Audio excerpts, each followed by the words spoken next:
and be well.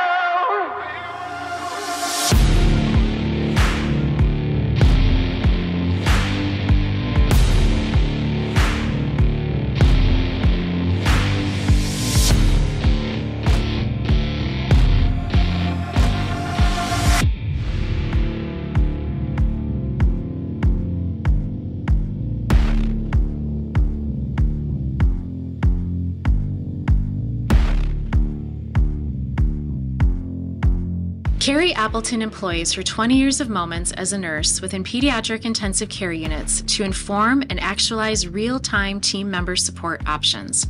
Kerry believes in the power that a menu of choices can provide to individuals during critical life moments. She currently works across one health system with individuals and teams, building out an evidence-based menu of options and coaching team members to transition self-care from a special event to many small pauses throughout a day. Kerry considers her patient care population to now be healthcare workers. Okay, so Kerry, I'm going to start this conversation by being completely honest and forthright. Okay. And say I am 110% biased about nurses. So I think nurses, most of them, many of them, are the most amazing humans that I know. And I'm just so grateful for this opportunity to be able to interview you today. Because in my career, I've had the fortune of working alongside, honestly, some of the most incredible, heroic nurses. Mm-hmm. And recently, I've had a family member in the ICU on life support fighting for their life. Sorry. Thank you. And honestly, the family now has a different perspective on what I did once upon a time in the hospital. Mm-hmm. And I did not realize how a nurse can make or break my day, my loved one's day, my entire experience. Mm-hmm. And I always think to myself, well, that's the fortunate and unfortunate part, is sometimes you don't know what a nurse does until you are in their care and in their hands. Yeah. But my bias believes that nurses truly bring the health into healthcare. And when I thought about our conversation today, you are the epitome of that nurse. Truthfully. You are nice. You bring so much health into our profession, not only as nurses, but at healthcare in general. So I'm really excited to dig into your journey in terms of how you've transformed yourself over the years, both as a person and professional, and really made a big change in the healthcare space and the nursing profession. So thank you for being here. Right? It's the goal. Yeah, and you're doing it. I've watched. I know you're doing it. So if you don't mind, I'd love to start by just having you share a little bit about your journey in healthcare and how that's kind of gone from, day one into sitting here in this tattoo room with us today. Yeah. Well, it's been a couple years, so maybe I'll just give the high points or pivotal moments. Yeah. So, went to nursing school like everybody else who's a nurse. And your summer between your junior and senior year, many people need to do an internship. And so I did mine, and I showed up for the first day, and I had signed up to do peds oncology because that is where my heart was at. That was the population I wanted to serve. And I got there, and they said, sorry, you're going to be in the peds ICU. I hope that's going to work out for you. I was like, what? Yeah. So I spent the whole summer in a 12-bed pediatric intensive care unit, and I absolutely fell in love with it. Wow. And never went anywhere else. In fact, wow. I went to other hospitals, but I never tried on another unit because that, in the end, became the unit for me. So I finished school, got my first job. My husband and I decided to get married, so we came to Minnesota. We're not native, but we've been here now a long time. Okay. And I found myself being able to grow in that space. About every 5 years, I'd get the itch to, grow and change in a different way. So I'd try on a new therapy, like dialysis or ECMO or education, whatever it was. That's the great thing about nursing is, you get one degree, but there's an unlimited supply of things you can do with that degree. Absolutely.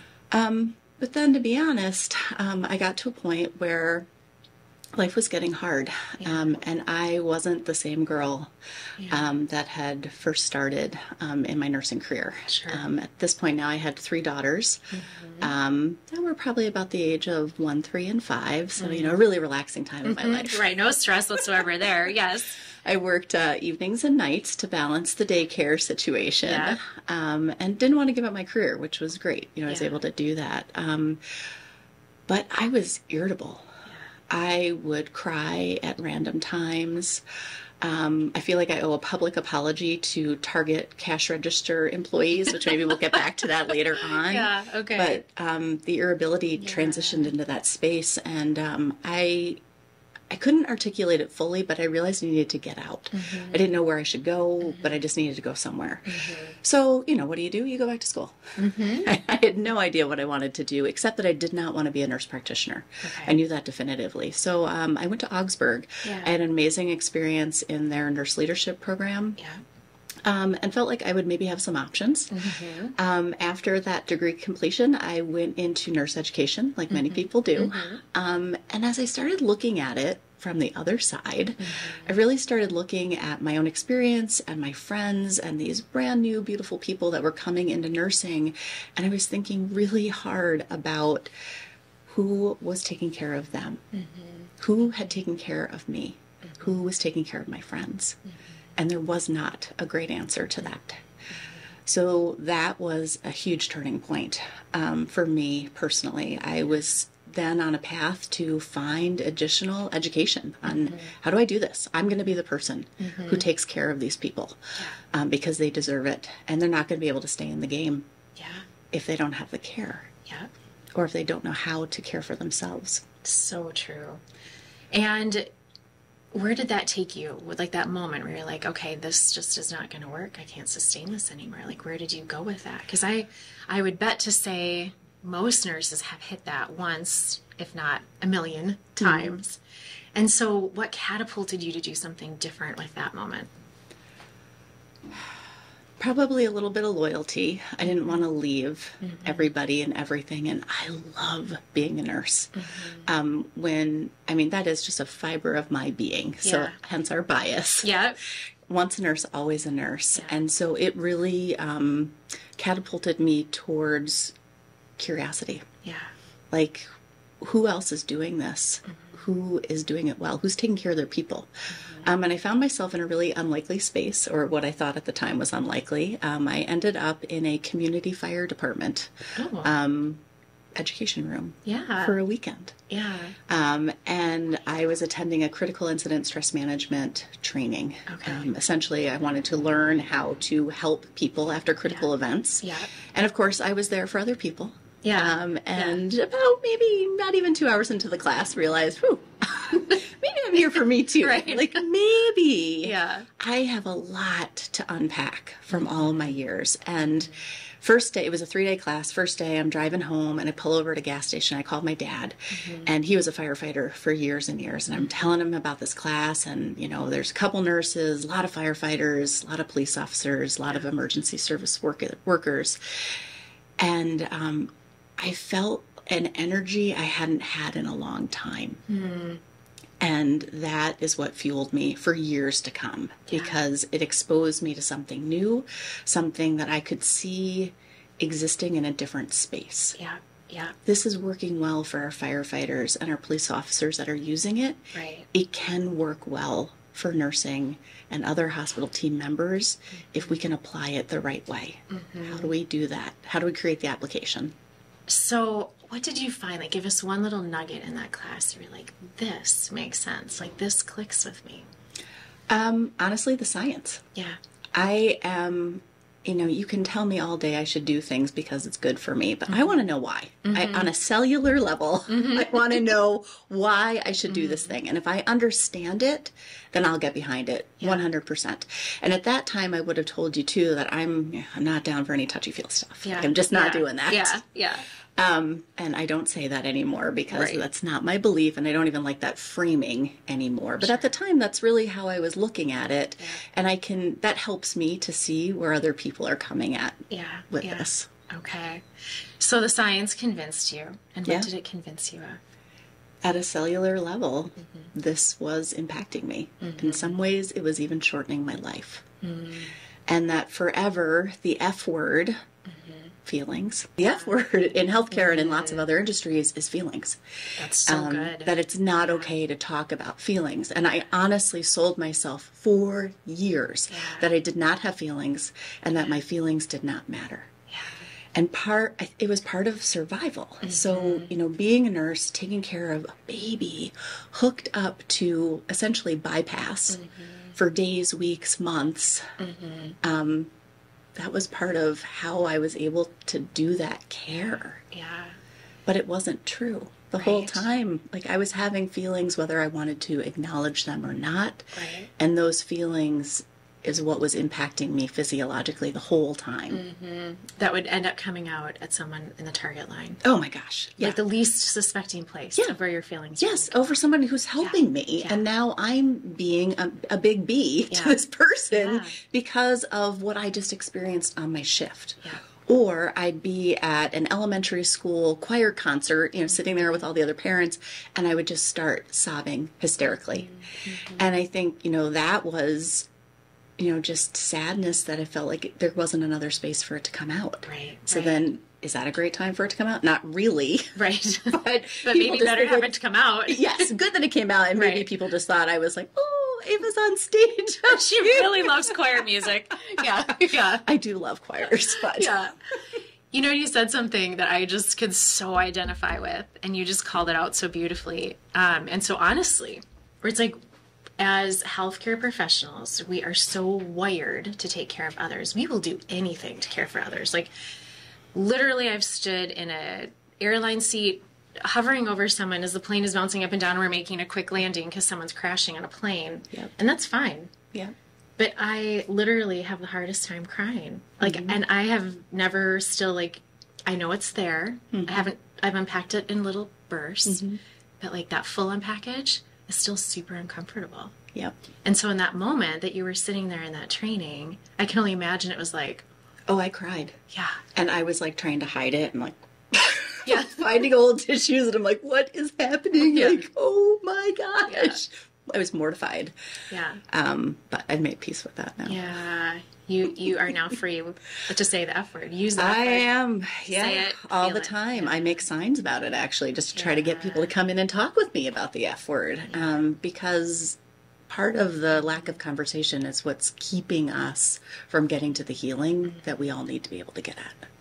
And what do you think would happen if we were brave enough, courageous enough in healthcare to say, it's okay to be a doctor or a nurse and have feelings? Because we have this fear, I think, that our profession would fall apart. Like we could not exist.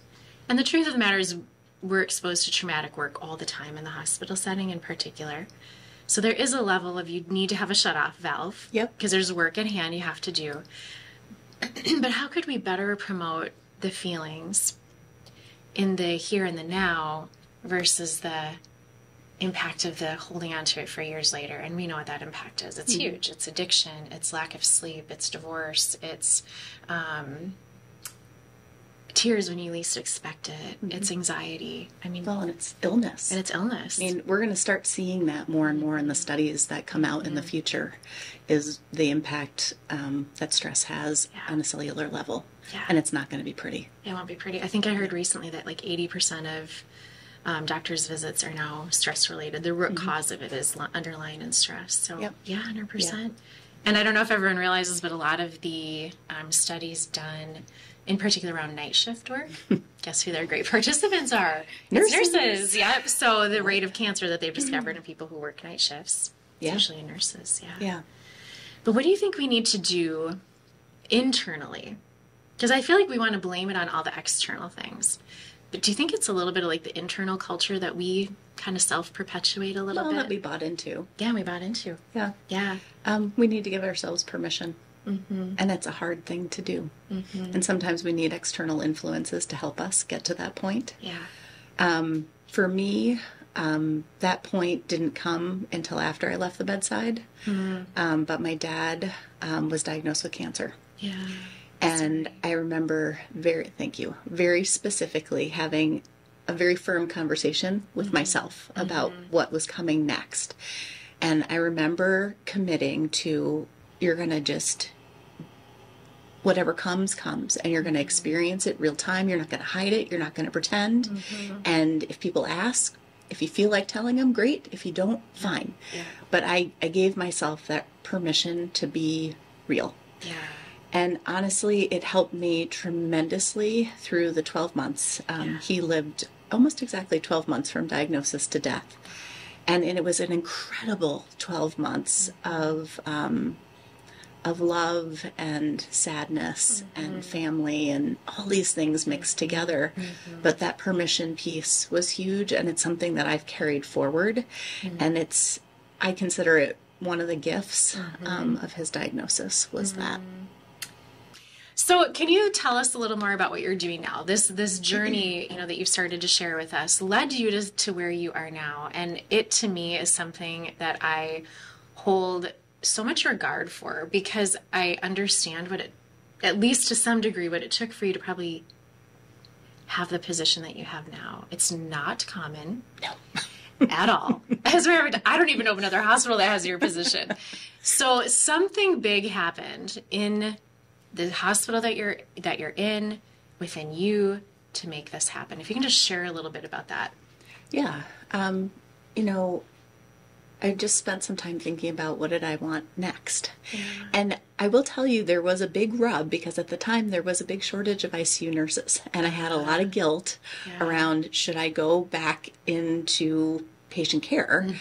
But I'm a peds nurse, and there wasn't a shortage of those at the time. It was adult ICU nurses. So there was a little bit of that moral rub. And then I landed on, I will be able to impact more people if I do this role. Yeah. If I have the ability to think about this and only this all day long, what could come of that? Like, I've never gotten to do that before. I don't know that many people have ever gotten to do that before. So what could it look like? And so I was lucky enough to get to collaborate with some team members that I worked with at another organization, and they created this role for me with the idea that they were ready to do something different for their team members. So my role as resilience coach, I only take care of team members. I love that so much. Yeah, I am a nurse, and I still fully identify as a nurse, keep my credentials on my tag, but I don't see patients, and my patient care population is healthcare workers. And that is a broad term. So it's not just doctors and nurses, it's everybody in our whole system. So, our clinical folks, that's easy for me to identify with. But man, I've learned a lot and have grown a huge appreciation for our non-clinical support folks within the healthcare organization, because they're a vital piece. And they've had a lot of stressors throughout COVID and beyond. And they need just as much help with stress management too. 100%. I think that's something that kind of filters into every company and corporation, right? Is you tend to focus on those that hold a little bit more of the face time. But if you spend any time in a hospital, I'll use them as the analogy because it's what I know best, but you look at even like housekeeping and the diligence it takes to clean a hospital ICU room full of a million things. And the stress that lies in that, and what those individuals are getting exposed to themselves, the risks that they take to actually do that job. I mean, it starts from, every corner, right? Well, and the relationships that they even make with the patients and the families as they go in every day. Same thing with our nutrition, food services folks. Same things that were not always top of mind. It's all there. It is. Even people that do coding, that are transcribing medical records, they're reading it and incurring secondary trauma from what they're reading.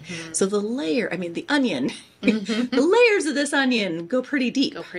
And there's no shortage of work, because we know that there is stress and challenge in the world and definitely within healthcare systems. Yes, 100%. So something I hear a lot about, because it's interesting, your position as a resilience coach, and I've become more acutely aware in the last couple of years of this kind of aversion to that word resilience. And healthcare professionals in particular are saying it's not a lack of resilience, it's like moral injury. So can you talk a little bit about that word resilience versus moral injury versus burnout? How similar are they, or how different are they? Yeah, I'm glad you brought this up. Well, first of all, I did not pick my title. So this was a title that was bequeathed to me. Well, and it's relatable. Everyone kind of has an idea. What it is. But it also is a turnoff, to your point. To some people are it kind of cringes. And so when I see people kind of having a reaction to my title, I kind of try to diffuse it by using humor. Because so I will say, well, don't worry, I'm not part unicorn or something like that. Which you probably are if you're a resilience coach. Maybe I am. But, what I found is, regardless of whatever term you want to use, moral distress, second victim, secondary trauma, burnout, all of those things are essentially when individuals are negatively impacted by the work they've chosen to do. Such a simple and yet such a profound answer. Yeah, I mean, we are making it more complicated. And I know there's lots of different arguments by scholars over what words and what words mean what. And in the end, I like to just boil it all down because sometimes I have gotten into conversations with people and sometimes during classes and it's not really the best time to have the conversation. But if I can boil it to its most simplest form, that is what it is. That's what all of those words mean. So what are we going to do about it? We're all in agreement that people are being impacted negatively by work they're willingly choosing to do, like throwing themselves at training for years and years and years, and then within 1 to 2 years are wondering, why in the hell am I doing this? But your concept about debriefing, I think if anyone's going to pay attention to that right now, it would be in this time post-pandemic, because I even look at where we're sitting, and Self-Esteem Brands is an incredible company, but fitness was not essential during the pandemic. They were shut down across the world, and the trauma that probably caused to every franchise owner, to every business leader is huge.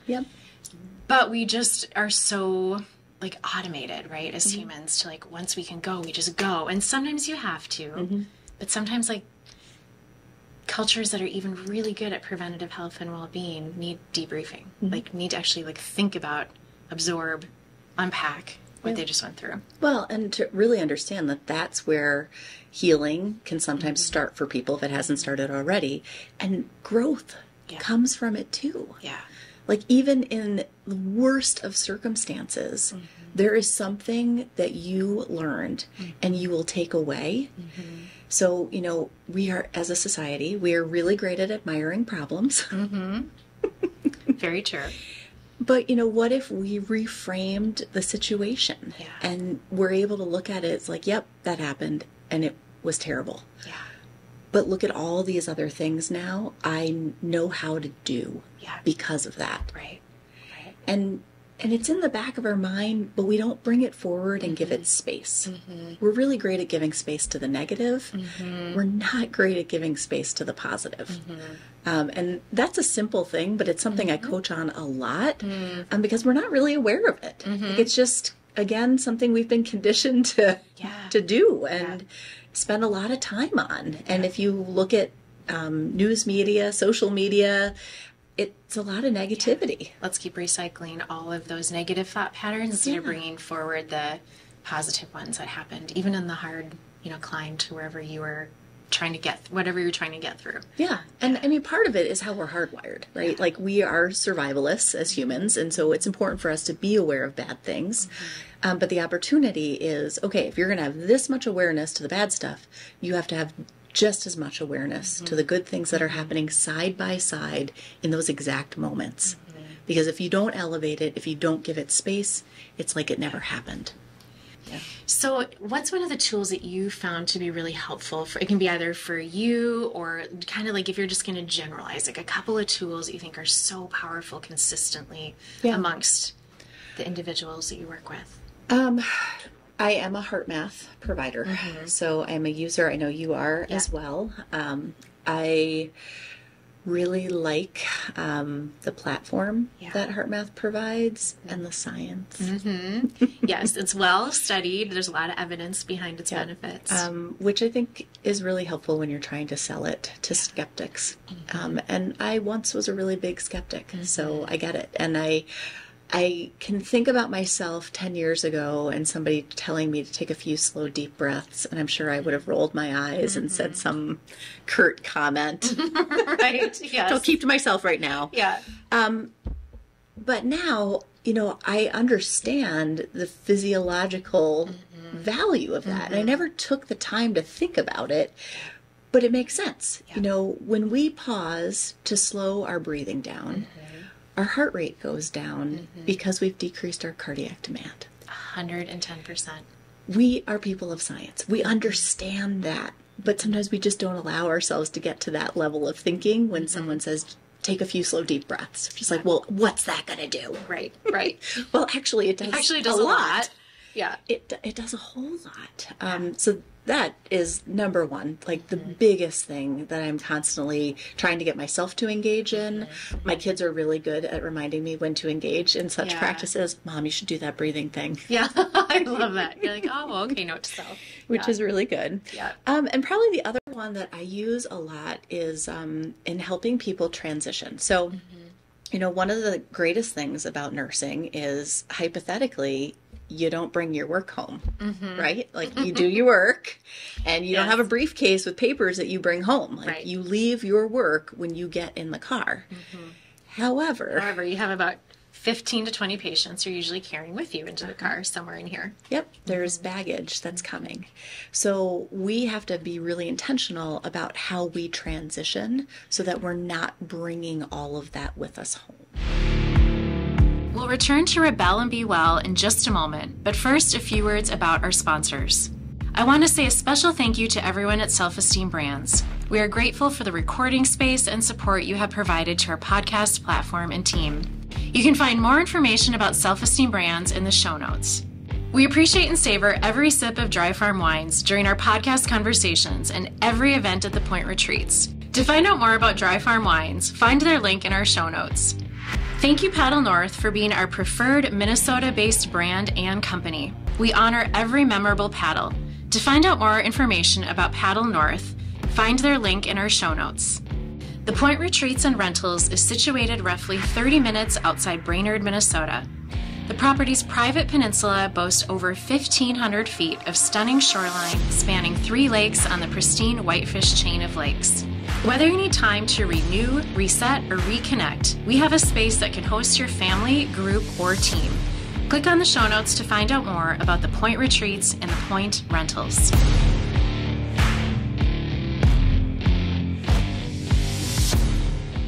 Honestly, the hardest thing that I coach people on is actually getting them to do it.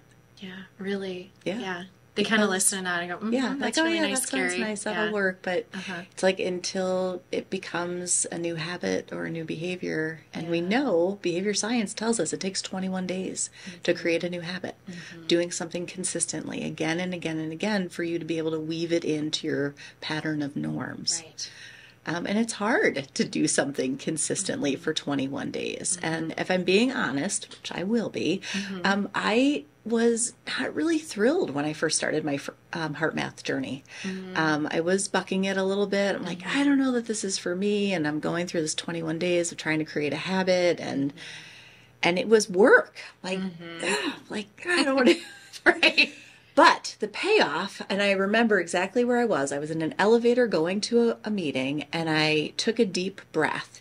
And in that action, it sent a signal to my brain like, oh, I should do some heart-focused breathing. Yeah. Just by taking that deep breath, because I had made a connection from all of that effort I was putting in. Right.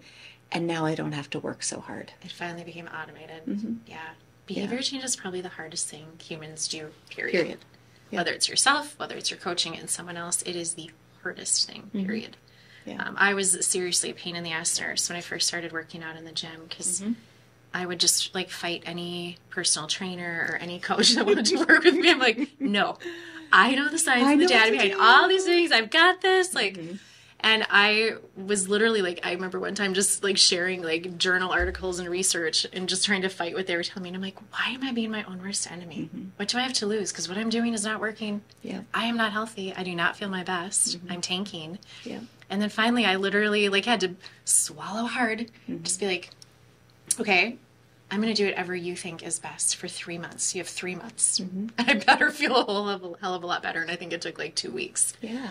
But literally, I was just my own worst enemy. I was getting in my own way. Yep. Which we do all the time. And that's part of life. It is part of life, yeah. So it's being ready to do something different is a big part of it. If you're not ready yet. Yeah. And that's okay. I come across lots of people that aren't ready yet. Yeah. And there's no judgment. I've been there. I totally understand it. But it doesn't mean that I don't care about them. Right. And I really want them to know what their options are. Probably the worst thing I can hear a person say, at least in my system, is that we don't have support options. Like I don't ever want people to say that or believe that to be true because we do. We do. Yeah. And so that's a lot of my work, honestly. Every day is just making sure that people not only know what they are, but understand how to navigate them, because there's choices. And it's not a one size fits all. It's finding the right choice for the moment. Right. And just planting the seeds, right? Everyone might grab onto the seed at a different time, but just knowing that it's there.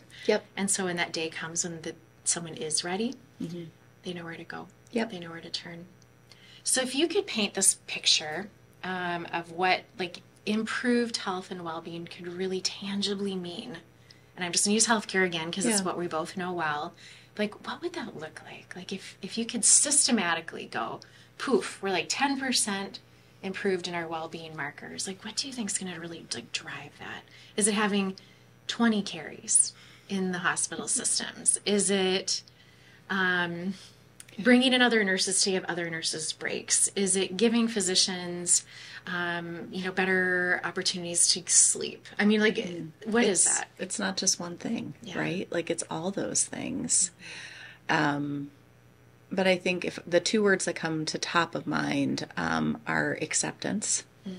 Like, healthcare workers have to accept that they need help and that there's no shame in needing help. None of us are perfect, and none of us are untouched. Like, we are witnessing human suffering every day. And the normalest thing that we could allow ourselves to do is react. But somehow we've been taught or decided we shouldn't react. Right. Which is very counterintuitive to human nature. So if we could do that, and then work on capacity. And, within a healthcare system, that word has lots of different meaning. Yeah, it does, yes. But, how are people plugging in? Like, what is the opportunity for people to plug in your space? You can't improve capacity unless you accept that you need room for capacity. Yeah. It sounds so simple, but it probably just like is that. Exactly where we need to start. It's hard. I mean, it's a hard, and generally, at least in my own personal experience, I mean, I was pretty rock bottom by the time I finally would look in the mirror and admit what was going on. And I'm pleased to say I'm still married. My husband put up with a lot and was wonderful and supportive, and was probably scared out of his mind sometimes when I would come home and just be in a state of, irritability 10 times, and sad and scared, like all of these emotions just in conflict even too. And then, trying to be a mother to our 3 daughters who are healthy and wonderful, and how lucky am I? But then I just helped a mother say goodbye to her daughter last night. Like, there wasn't any space to walk through that. And actually, my daughter asked me a really profound question last night. She asked me, I'm going to get a little teary here. She asked me if I thought I should go to therapy right now. She's seeing a therapist, which she would be very happy to share with people. And I said, you know what, I think I don't need to see a therapist right now. Like, I think that I am handling my life pretty well, but I acknowledge that I will spend the rest of my life unpacking 16 years of bedside care because I didn't have the skills and ability to unpack it real time. Right. So now I'll have to invest a lot of time in my future. And there may be times where I need someone to help me on my journey. And there may be other times that I'll be okay on my own. It was a great question. It's a great question. But you started by doing the advice that you give others. You've accepted that. You've accepted that you do have that. And now the process can begin, and however that needs to look for you, or it's probably in process already, just knowing you. And it doesn't make me, I'm not a big bragger, but I'm like, I was a dang good nurse. It doesn't make me a bad nurse. I can say that now with years under me, and that experience, to know that it never made me a bad nurse because I cried or because I was sad. Like, I was still very competent and capable and providing the care real time. And hiding all of this other baggage. wasn't helping. Yeah. It wasn't helping me even provide better care. Right. It's not helping you personally. It's not helping you professionally. It's not really helping your patients. We like to think it is. Yep. But at the end of the day, it's usually not. Yeah, no, it isn't. Yeah. You know, I will just resonate with you, and obviously we could probably share a million stories, but I think, you know, we all spend X number of years kind of with our heads like buried in the sand around our own grief that we're carrying. And I came upon a terrible motorcycle scene that was in a pretty urban area, and I was the only first responder / healthcare professional there, and I had taken my EMT training and was on site trying to help this motorcyclist who was in this position with gray matter coming out of his ears. So we both know what that means. And then I saw 2 people in a car that was also on fire, and I had to triage. And I'm like, where am I going to go? And I could not find a pulse in this particular motorcyclist who was maybe 30. And I had to make the decision to leave him. And I remember just going, go to a better place. And then went to the car and was helping the other 2 people get out of the car that was on fire. And I literally got in the car because when I pulled over, my 5-year-old at the time, my oldest daughter, was in the car with me. And I'm like, honey, just look ahead. Don't look at what mommy's doing. Just look ahead. And I'll be back in a little bit. Got in the car and drove away. And she's like, Mom, what just happened? I'm like, that's fine. It's fine. Like, what the fuck? No, that is not fine. I'm like, nothing about that is fine. And my adrenaline is going. And I mean, it was just a horrific situation. I'm giving you the brief little snapshot here, but you get the picture. Yeah. And it wasn't until 10 years later that for the first time as a nurse, I was in a hospital where we offered healing touch to patients. And I saw it doing some profound things. And I was like, I should maybe try that myself. Really not even completely understanding what it was at the time. And I did it, and the practitioner was over my throat chakra. And these tears from buckets, a totally like subconscious space just started flying, and I could not control them. Like, it was completely out of my control. And she's like, you're seeing somebody, I feel like. Who are you seeing? And it was that young motorcyclist that I had said, there's nothing we can do for him. And I went on. And I carried him, and I remember I looked for him in the obituary. I wanted to tell his family, like, I felt for a pulse in every which way I could, and I couldn't find one. And I knew he had probably broken his C1 and probably had a traumatic brain injury, and justify why I didn't try harder. And it took so many tears. And, like, I think we spent an hour at my throat chakra just to let him go from my body. And I was like, wow, like, he's one of a lot of people in here. And it's okay. Like, I kind of had to rectify, like, he's part of my story and I'm part of his in some way. And there's a beauty in that you share with patients in healthcare, but you have to grieve. You have to grieve. You have to grieve. And I think there's also a piece, you know, we're so highly trained to save and fix. And we can always. It's not within our control for lots of different reasons. But it doesn't mean that we're not caring. The care is always there, and it's so vital to not lose sight of that. Because even though we're not going to get the outcome that we would all prefer, it does not mean that we are not providing amazing care in this really hard space. And that has a lot of value. And that's flipping the script in your mind of what you're telling yourself, which is, you know, exactly what you even heard me do, right? I said all the things like I didn't maybe do quite right. And you're like, no, I cared for him. What did you do? I took those moments with him, and I was as peaceful and present and sound as I could be. And I know I was part of his passing, and I tried to make that as unchaotic as I could in a chaotic situation.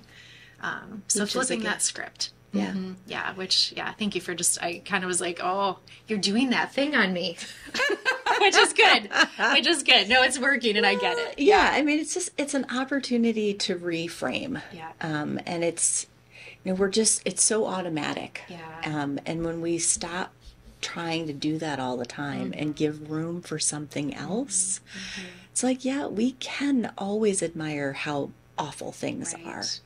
But what if we also admired the amazing thing? Like, COVID's a great example for lots of different things, but I mean, horrific in so many ways, shapes, and form, but also amazing what humans did and are still doing. Still doing, yes. You know, you think about those early days and, like, how scary it was and the care that was being given and just...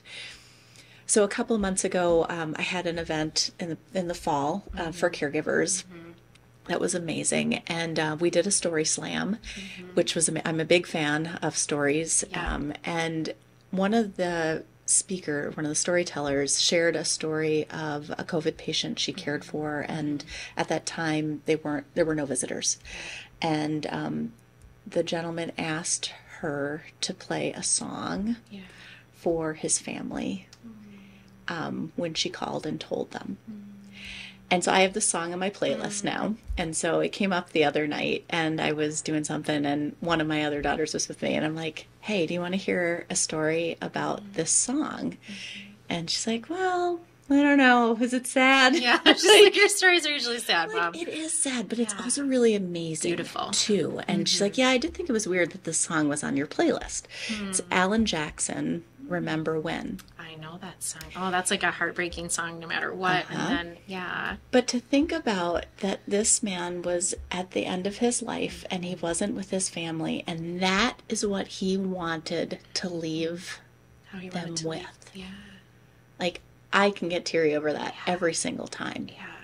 And even though we weren't getting the outcome we wanted, the care that the team provided for that man in that space was pretty profound. They gave him he and his family a gift with what they could do with what they had. And that's something to be proud of. Like, we cannot lose sight of that. Even in the sea of problems we swim in every day. It's very true. In all honesty, I was talking with a couple of members of our team who are in their 30s. I said, I'm 48. I'm sure someone 68 or 70 would have 20, 30 years more wisdom than I have. But what I'll tell you from in my 48 years, in the last 3 years, I have never experienced such a rapid amount of change, stress, trauma. And even in our business, it's been like this, you know what I mean? Through all of this, as you said, and like, seriously, like, and I don't mean to sound, Pollyannish, but truthfully, like, I feel like our whole freaking world deserves a huge badge of resilience. Because I think we just got through probably one of the most challenging times in history that if you're sitting here today, you're going to live through, presumably, collectively. And if you're still sitting here and talking about it and trying to learn from it and trying to do better in front of you because of it, like, that is freaking resilience. It is. Yeah. We're surrounded by it every day. We just don't always, like, call it out for what it is. And we don't always make the connections either. And we're also doing things to care for ourselves every day that we don't make connections to either. So it's sometimes not about starting something new. It might even just be identifying what you already do and the reason why you do it. Yes, so true. And give yourself, like, a pat on the back for having that. Like, look at you. Like, that's awesome that you did that. Because I'm going to ask you, here's our Rebel and Be Well sign. Okay. And I love it because you sat down and right away you like just poured out your rebellious stuff. And it's like, nice, Kerry is totally meant to be here. This is awesome. Yep. So you'll find this probably somewhat entertaining. The whole reason for Rebel and Be Well, which I haven't actually gone into in a podcast yet or shared with the guest yet, but I have shared at the point a few times because I host a Rebel and Be Well kind of closing seminar. When I was director of diabetes and endocrinology care, we had about 40,000 patients in our hospitals and clinics that we were responsible for. Our team was responsible for, and I was responsible for directing the team of physicians and nurses and RDs and yada, yada. We're all treating a disease that is probably 80-ish%, largely attributed to lifestyle. And I had a patient at one point pull me aside because she wanted to make a complaint. And her complaint was that our team was incredibly unhealthy. She's like, nobody looks like they exercise. Nobody looks like they sleep. Everyone's like slightly crabby. And like, my gut reaction was I wanted to get kind of angry and be like, oh, do you know how hard everybody's working? Do you know how many things they're sacrificing and blah, blah, blah. But I had to pause and just look at her and go, you're right. You're right. You are totally right. Yeah. And I don't know quite how to fix it, but I heard you, and I'm going to pay attention to that. Yeah. And then I knew it had to start with me. And I literally, Kerry, my decision was I had to start going to the gym consistently. It was my foundation had to be fitness. I just knew it was my primary motivator. Yeah. And I would mark out 2 hours in a week, 2 hours where I would put VIP one-on-one. And that was when I went to the gym. I did not tell my boss. I actually told no one. And people were like, well, what's that meeting about? I'm like, I know, but it's super very important. And I'd go to the gym, and it took me a year to, like, shed the guilt of being like, oh, my gosh, you should be doing a million other things. And I didn't, and I chose to, and I'm like, nope, you're going to the gym, you're going to the gym. I have 3 kids. I'm like, it's not going to happen when I go home, blah, blah, blah. And I never take a lunch break. So this is my time. This is your lunch. This is my time. This is self-care. Yeah. How can I promote this in our team, trickle down to our 40,000 plus patients if I don't do it? It took me a year to confess to my boss about it because I also gave permission eventually for our team to do that. I actually asked them to please do that. Find whatever you need to do in that one-on-one time, but make it yours. Own it. Make it about you being well. And our team was so happy after 6 months. And my boss called me in and said, what is your team doing? Because there's a shift, a noticeable shift. And usually everybody's, pretty stressed out, and there's the workload's so high, and there's a lot of complaints and blah, blah, blah. I'm like, you know what? I said, you may fire me for this because I'm asking for forgiveness and not permission, which we talked about. But I'm like, it started with me. I had to give myself permission to take care of myself because I can't encourage that in others if I'm not doing it. And then I eventually gave them permission to do it. And here we are. Game changer. Game changer. And she just kind of giggled and laughed and was like, you know what, if you'd have asked me for permission to do something like that, I probably would have said no. See?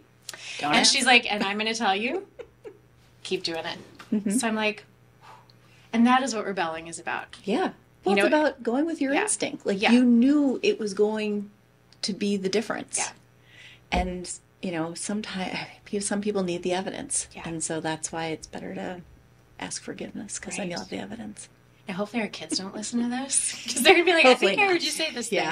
But it's true. It's true in life. I think especially, our adult work selves.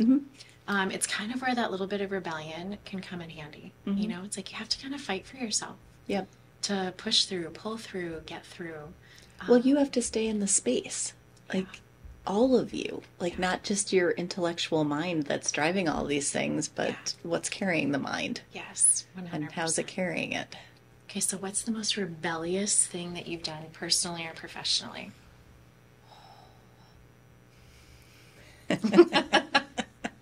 You have a story. I no longer work at this institution, but and very safely. Safety was of utmost. But we had a child that essentially had grown up in the hospital, had never gotten to leave, and so we brought him outside to feel grass on his feet. And we didn't ask permission. I had a whole team of people, and we just did it. And and you just brought that little kiddo. And isn't that amazing that that's rebellious? Yeah, it is ridiculous. But it is. Like really, truthfully, taking a against patient policy out of the hospital to do something like that. Yeah. You might have gotten a no. Yeah. I absolutely would have gotten a no. But But for him, I mean, what was that moment like? You know how little people feel about grass when they're like, yeah. This wasn't quite what I imagined. Yeah. I think a million things were going through his mind, just, the street and the car and the cars and the people. And like, there was a lot of different stimulants that he was not exposed to ever. So there were a lot of firsts in that space. I never did that again, but I did bring snow inside. We built a snowman in his crib. That's like, you're a rock star peds nurse. I love taking care of kids because it's just, you can have so much fun. And when you see a short lifespan in a kiddo, you're like, I am going to rebel all I need to make sure you can feel the grass, you can see the snow. All of those things really matter. And quality of life. Like, we get very hyper-focused on quantity. Quality is so important. Equally, if not more important. Yeah. For so many reasons. Yes. Yeah. Way to go. I love that story. That's well worth the rebellious act. Yeah. It was well worth it. Felt good. Yeah. So what are 3 health habits that are kind of your staple, that keep Kerry grounded, that keep Kerry present, that keep you, able to do this work? Because you're absorbing a lot. Yep. Some days are harder than others. Breakfast is a non-negotiable for me. I don't know how people go into the world without breakfast. Yeah. I hear that every day. Well, I'm going to have to go down and get breakfast at some point. I'm like, what? You left your house? Yeah. Like, how does that happen? You left with an empty tank? Like, I just have to have breakfast. Yeah. I have to be outside at some point every day. I've learned the hard lesson that I am very connected to the outdoors. Yeah. And if I don't have that space, even though small, I start to feel really different. Yeah. And I don't feel well. Yeah. And then probably lastly, and I've had to give myself permission around this, but especially on days where I've ingested a lot of other people's things, I need some space, quiet space to do that. So sometimes that means me just closing my door. Sometimes it means me leaving early. Sometimes it means me going down to the gym and hopping on the Peloton. It means different things on different days, Sure. but recognizing that I'm not okay, and choosing what I'm going to do about it instead of just sitting with it. Yeah. Those are 3 really important health habits. Yeah. That I'm sure are like your necessities for survival, right? Yes. And for being the caregiver that you want to be. Yeah. It's like, if I can't show up in the way that I want to, I'm not going to be of any use to anybody. Yeah. 100%. Well, kudos to you for just recognizing those, first of all, and then making them part of your daily practice, right? Because they will sustain you, I'm sure, and do sustain you through many days. Absolutely. Yeah. So, okay.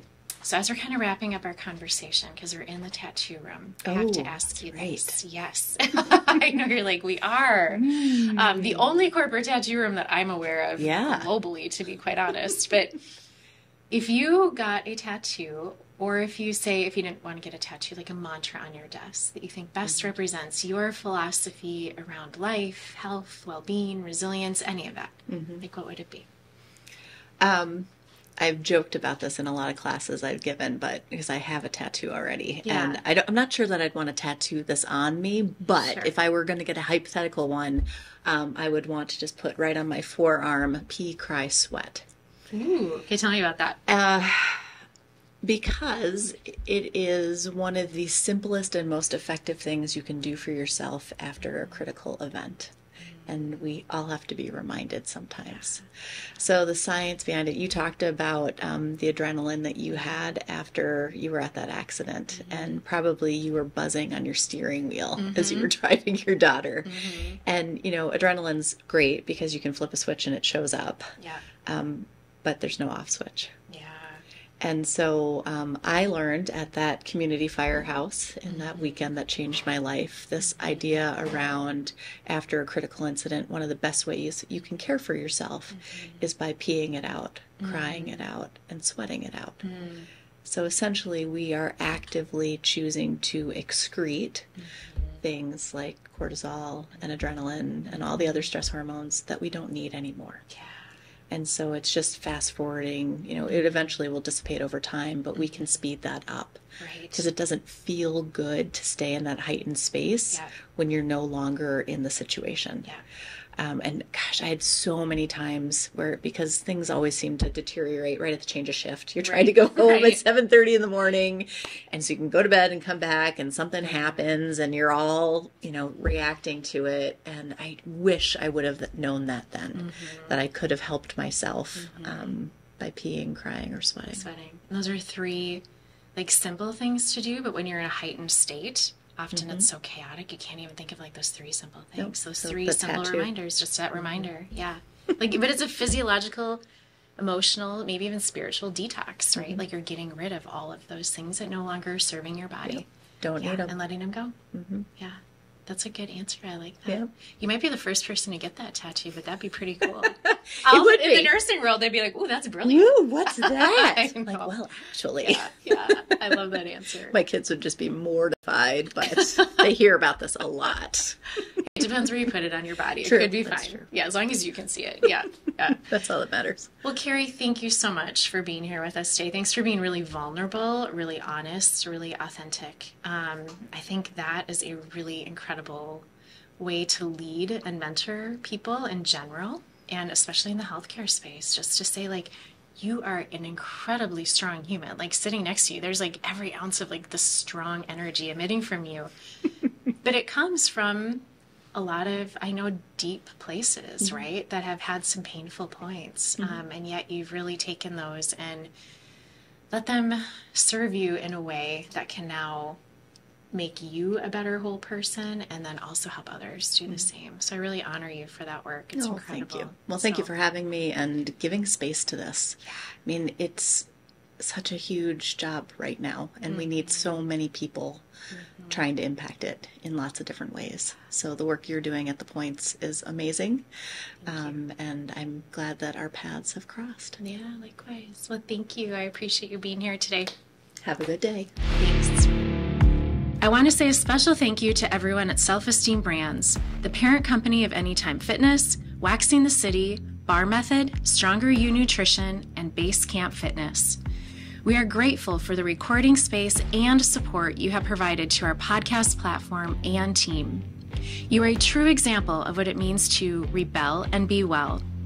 You can learn more about Self-Esteem Brands via the link shared in the show notes below. We appreciate and savor every sip of Dry Farm wines during our podcast conversations and every event at the Point Retreats. As a health and wellness platform, we are grateful to have a pure and unique wine that is free of sugar and additives, grown on small family farms, and brings a bright and soulful and vibrant glass of wine to share with the community we love. Cheers to our Dry Farm wine friends and family. You can learn more and order your own bottles of Dry Farm wine by clicking the link provided in the show notes below. That simple and serene moment when we glide across the lake at the Point Retreats on our Paddle North paddleboard is one of the most cherished moments. It's a gift when we and our guests blend into nature and lose track of time and space as we soar across the pristine Whitefish chain of lakes. Thank you, Paddle North, for being our preferred Minnesota-based brand and company. We honor every memorable paddle that brings great clarity and balance. Click on the link provided in the show notes below to see all the incredible lake gear available with Paddle North. The Point Retreats and Rentals is situated roughly 30 minutes outside Brainerd, Minnesota.